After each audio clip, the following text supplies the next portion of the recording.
তাহলে একটা নারীর কয়টা নেতা হবে?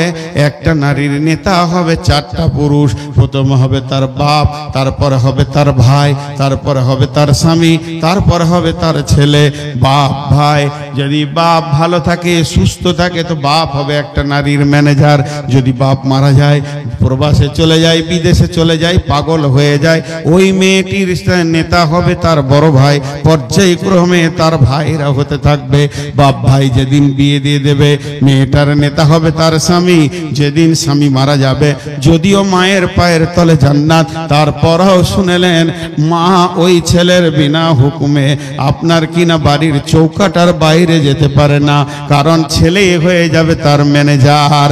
এরপরে যদি কোনো মেয়ে জাহান্নামে যায়, আল্লাহ যদি কোনো মেয়েকে জাহান্নামে ফেলে, মুফাসসিররা বলছেন তার গলাতে 4টা মেয়েকে বেঁধে দেওয়া হবে।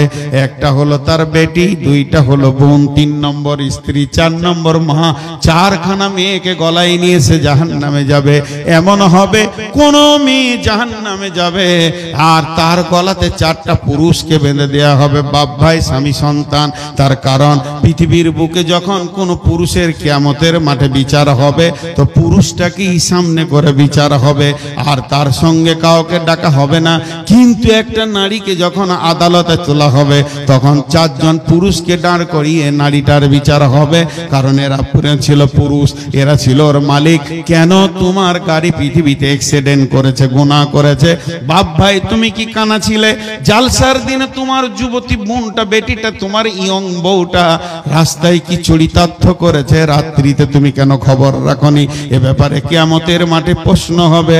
অর্থাৎ যার গাড়ি অ্যাক্সিডেন্ট করে, গাড়ির মালিক ছাড়া যেমন গাড়ি কিনে বিচার হয় না, যে মেয়েটি গুনাহ করবে ওর পুরুষকে ছাড়া, ওর মালিক ছাড়া কিয়ামতের মাঠে বিচার হবে না। এরপরে চলেন, আল্লাহ তাবারাক ওয়া তাআলা বলছেন, হে পুরুষ তোমাদেরকে নেতা বানালাম। তোমরা ভাববে হয়তো না আমরা অনেক দামি হয়ে গেছি, তাছাড়া কি আমরা নেতা হয়? জি না। তুমি কি ছেলের মা বানিয়েছো, এর জন্য নিজেকে পুরুষ মনে করছো না? তুপুর যদি ছেলের মা বানানোটাই সব থেকে পুরুষত্বের প্রতীক চিহ্ন হয়, তুমি সারা বছর মেহনত করলে একটা ছেলের মা বানাবে। আর শুকর এক সিজনে 1.5 ডজনের বাচ্চার মা বানায়, কুকুর অন্তত 6টা 7টা বাচ্চার মা বানায়, তাহলে কি তারা বড় পুরুষ? না, সন্তান বানানো এটা পুরুষের প্রতীক চিহ্ন নাই। বিমা ফাদ্দালাল্লাহু বা'দাহুম আলা বা'দিন, আমি আল্লাহ তোমাদের প্রেম যমুনার জোয়ারে সন্তানটাকে হীরের টুকরো তুলে দিই প্রেম সমুদ্র থেকে। এটাই হচ্ছে তোমাদের বড় নিয়ামত, এর জন্য কেউ কারো উপরে যাবে না।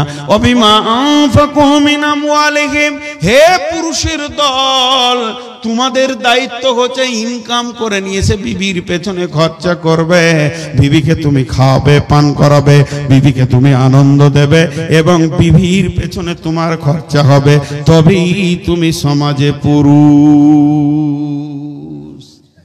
জি ভাই, বিবি মানে ঠান্ডা, বিবি মানে জান ঠান্ডা, আর এখন বিবি মানে জান গরম। ভাই আপনাদের বিরক্ত লাগছে নাকি? যেতে যেতে তো সব চলেই গেল। যত বিবির কথা বলছি তত বিবির কাছেই চলে গেছে না। দেখছে টাটকা গরম বায়ান শুনছি, এখনই বিবিকে দেখা করি, এ ঘর চলেই গেল। একটু সবর করেন।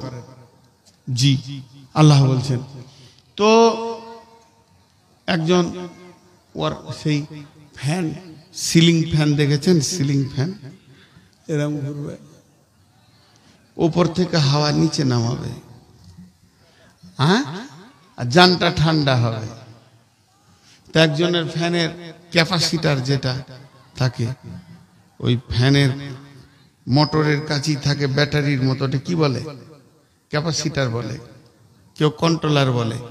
তো ওই ক্যাপাসিটারটা খারাপ হয়ে গেছে, পুরাতন, ওটাকে ফেলে দিয়ে একটা নতুন লাগিয়েছে। নেগেটিভটা পজিটিভ, পজিটিভটা নেগেটিভে করে দিয়েছে। ফ্যানটা সোজা ঘুরবে না, উল্টা ঘুরবে, উল্টা ঘুরবে। তো উল্টা ঘুরলে উপরের হাওয়া নিচে আসবে না, নিচের হাওয়া পড়ে যাবে। নিচের হাওয়া উপরে যাবে, তার লুঙ্গি ধরতে হবে, নাহলে আবার মুশকিল হয়ে যাবে। ঘটনা এরকম ঘটে যাবে। তো দেন দেন, যার যেমন আছে দেন। এখন দুটি তার লাগাচ্ছি। নবীজি বলছেন তুমি মহারানা দিয়ে বিবিকে আনো, নেগেটিভ। তুমি মহারানা দিয়ে বিবিকে আনো, বিবির কাছে টাকা নেবে না। আল্লাহ বলছেন সারা জীবন তার পেছনে খরচা করো, তার টাকার দিকে তাকাবে না। কিন্তু এখন নেগেটিভ পজিটিভ, পজিটিভ নেগেটিভ করে দিয়েছি আমরা। বউ লিব, টাকা লিব।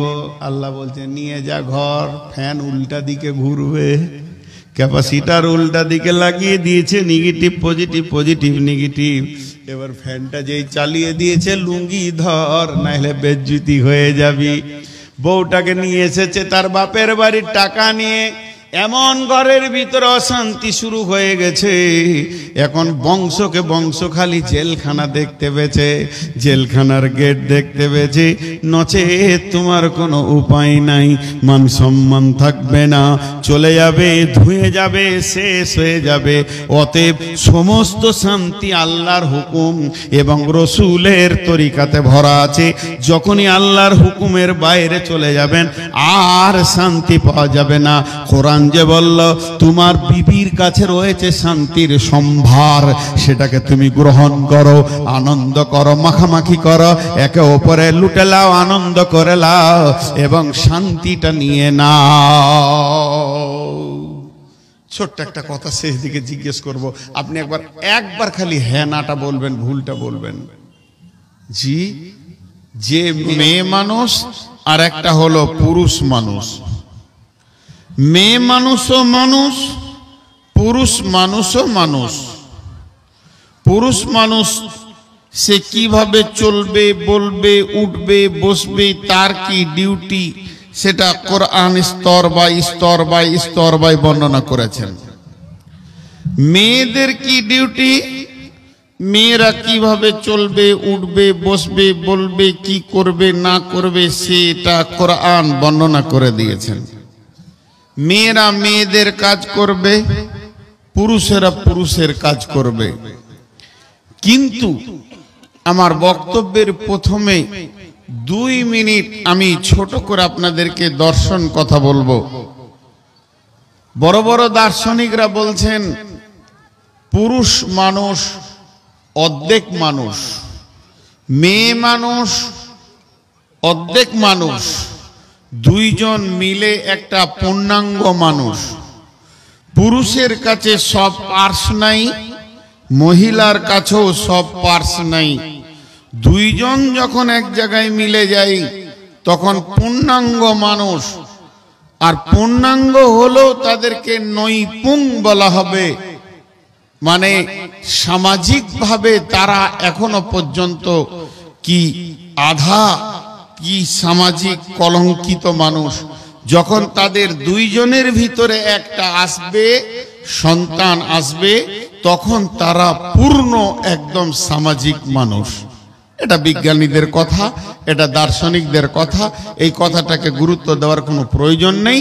তবে বললাম কেন, যে দুইটি মানুষের ভিতরে সবগুলি নেই।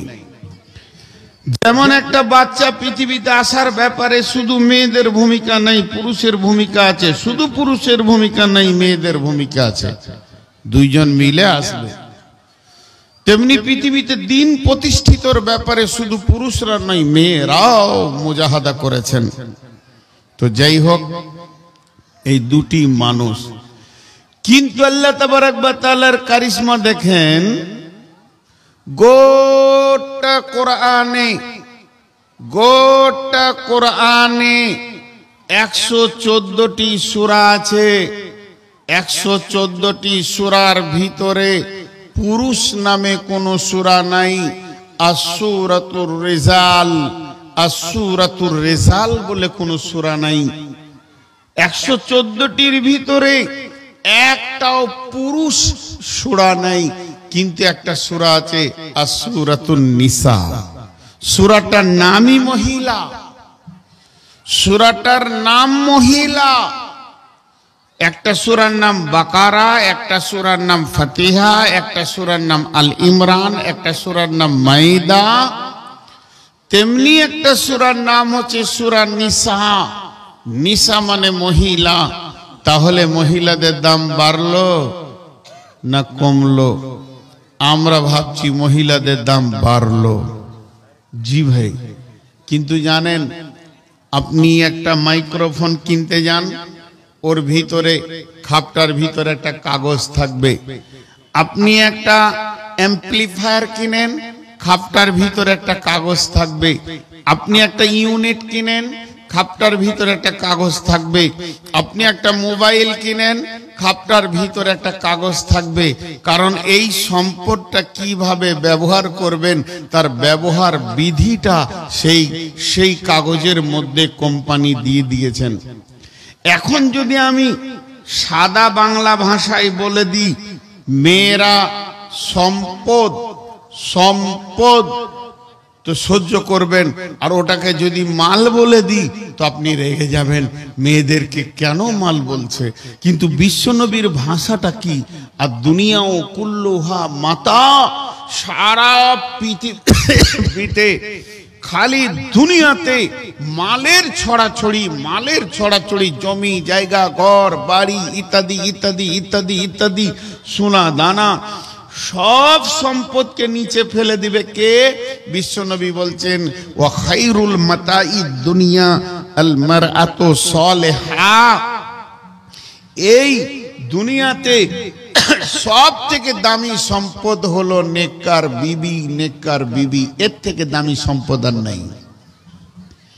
দেখেন, এর জন্যে সূরা নিসা আসলো যে ওই সম্পদটা, ওই মালটা, ওই জিনিসটা তুমি কিভাবে নিয়ে চলবে সূরা নিসা বিস্তারিত বর্ণনা দিয়েছে।